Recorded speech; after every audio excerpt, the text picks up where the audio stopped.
To the right of the first four track modes is the function curves mode. It's different from the other modes in that it lets you view your keyframes in terms of curves instead of dots and ranges on a timeline.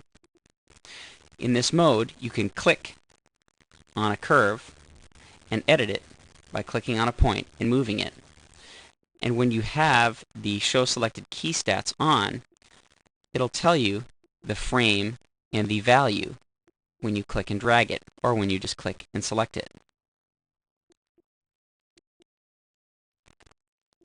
Let's take a look at the buttons to the right of the Lock Selection button for this particular mode. The first button is the Freeze Non-Selected Curves. So when I click off of the curves and I click on this button, these curves are frozen. I can't edit them. The next button is the Align Keys button.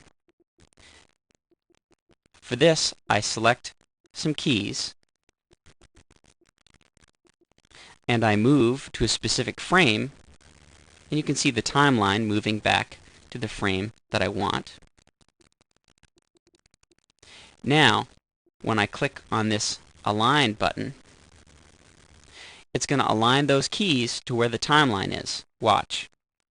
All those keys have moved and aligned to where the timeline is. So if I move the timeline back even further,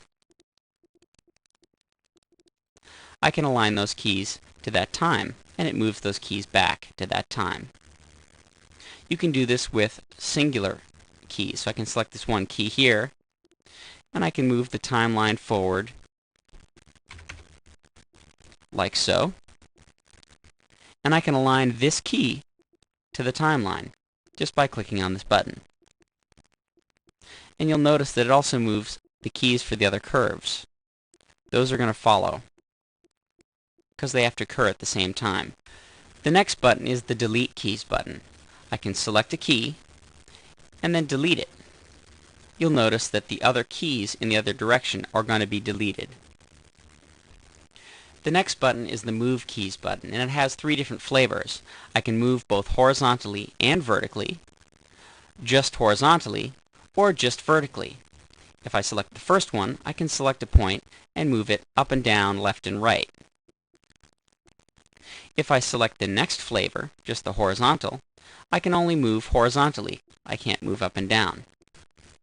And finally, if I select the vertical, I can move vertically, but not left and right.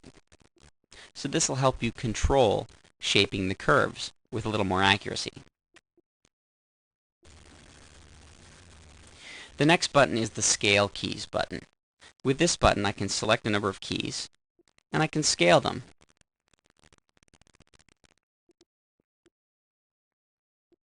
And it scales them to the left to make them closer together, or to the right to make them further apart. And that scales them horizontally. If I want to scale them vertically, I can do it this way, and I can select multiples and scale like this. So I can scale vertically the values, or I can scale horizontally the key places in time. The next button lets me add keys.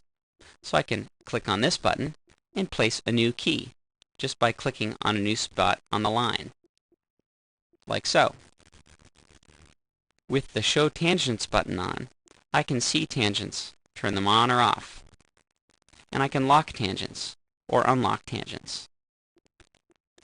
This button lets you show or hide tangents that approach a point or keyframe, and this button lets you lock tangents, so you can't adjust the tangents, only the point.